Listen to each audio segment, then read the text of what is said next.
Hello, everyone, and welcome to the Thursday edition of Video Clips, which is sponsored by Wellness Forum Health, the Wellness Forum Institute, and Make Americans Free Again. So, we have a couple of things coming up that are super great, and I know you're going to want to participate in them.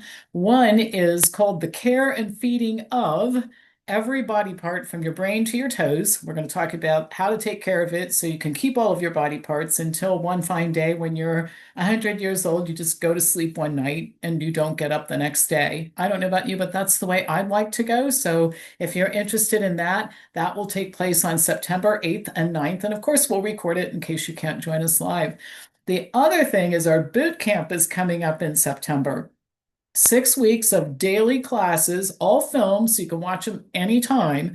So you'll get 6 yoga classes, 6 gym workouts, 6 lectures, and 6 cooking classes with recipes. And it's only $195 for members. It's a little bit more expensive for non-members, but we can take care of that not member thing so you can get the price down if you're ready to join.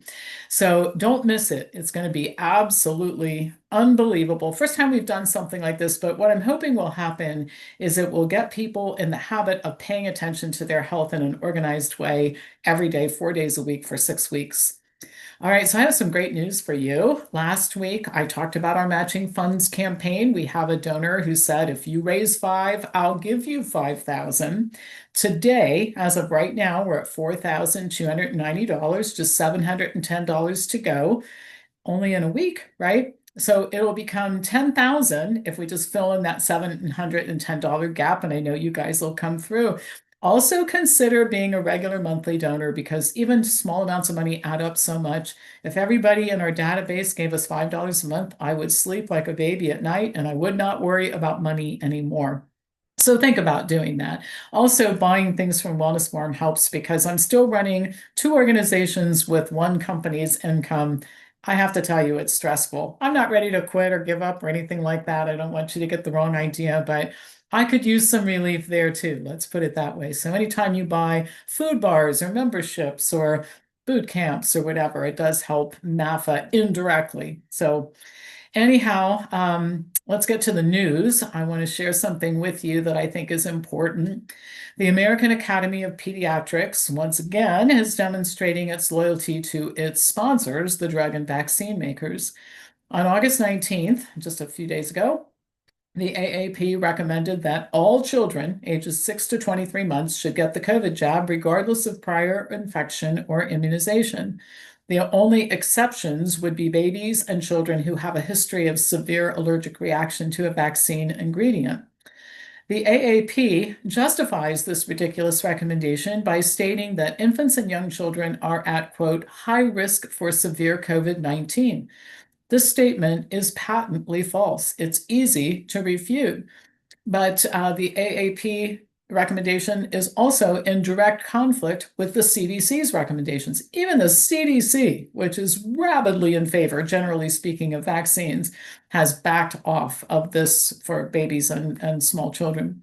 This is also just on the heels of its position statement issued just a couple of weeks ago regarding religious exemptions for vaccines, which the AAP says should all be eliminated so that all children will get vaccinated. And of course, they're always pointing to 2 measles cases over here and 3 measles cases over there as a reason for doing it, but it's absolutely insane. The only thing that makes it understandable, really, is if you go to the AAP's website and look at its corporate donors. Its President Circle partners who contribute 50,000 or more include Abbott, Merck, Moderna, Sanofi, Pfizer, and CSL Seqirus. Patrons who donate between $25,000 and $49,999 include Eli Lilly, Genentech, GSK, GlaxoSmithKline, Sanofi, and Regeneron. Robert Kennedy Jr. stated on X that any recommendations that diverge from the CDC's are not covered by the liability shield provided by federal law. Currently, even the pro-vaccine CDC doesn't recommend COVID shots for healthy children and pregnant women. Now, this is better than previous CDC advice, but not enough since healthy kids can quickly become disabled children due to vaccines, right? So, absolutely insane. It's worth noting, by the way, that other countries like Australia and the UK which were militant, borderline rabid about COVID vaccines just a couple of years ago, COVID shots are no longer recommended for most or all children. So we continue to be the outlier in the United States about this and many other vaccine-related issues. The CDC still recommends 2 doses of influenza vaccine every year for all humans starting at 6 months of age, 2 doses every year, and the AAP concurs that this is necessary for health. Related to this, the CDC and RFK Jr. have taken a position against the use of thimerosal-containing vaccines, and believe it or not, the American Academy of Pediatrics issued a statement opposing this. To word this a little differently, the AAP thinks injecting children as young as 6 months of age with a mercury derivative is A-OK. I just don't even know what to say. I think it speaks for itself without commentary. But there's more. In May of this year, the AAP spoke out against restrictions on gender-affirming care, including the prescribing of hormones and surgical mutilation for minors. The AAP was not alone, by the way. Other organizations or associations, including the American Academy of Family Physicians, the American College of Obstetrics and Gynecologists, the American College of Physicians, American Osteopathic Association, and American Psychiatric Association all echoed this as well, that they were opposed to restricting in any way this type of I don't think you can even call it healthcare for young children. So what does all of this mean for you and your children and your grandchildren? The first thing I want to say, because I'm so critical, is that I know some very good pediatricians. They're great doctors. The ones I know who are great are in private practice. However, they are few and far between, and many of them, one in particular I'm thinking of right now, is so busy she can't take any more patients. So it's more likely than not that your children and grandchildren will be under the care of a pediatrician who's a de facto business partner with vaccine makers, not an advocate for children. Many are becoming more and more militant about firing families who don't comply with their edicts, which include dozens and dozens of vaccines starting at birth. We know this is a problem in my office because we receive phone calls and emails about it regularly from people asking us to refer them to a pediatrician who will respect their wishes. The only thing we can do is respond by telling them to bring it up at their local tribe meeting, MAFA tribe meeting, since locals often know a pediatrician or a family practice doctor who sees kids and doesn't insist on vaccines. Well, there's an obvious problem here, and you probably know what it is. It's that most people aren't connected to a tribe, a problem that is easy to fix by starting one. Finding and supporting local doctors who respect choice is just one of the many functions that a tribe can fulfill. Start one, and I'll tell you, it's best to do it before you have a crisis and wish that you had started one, as in the school won't enroll my child, or the pediatrician kicked me out and I have a sick child. It's best to line things up before you're in that situation. What this latest episode in Medical Tyranny, and it is a form of tyranny, shows is that even when the government takes a positive step and advises against a vaccine or a vaccine ingredient, rabid, foaming at the mouth vaccine advocates, some of which you may have to interact with in doctors' offices and schools, step in and can make life really miserable for people like you and I.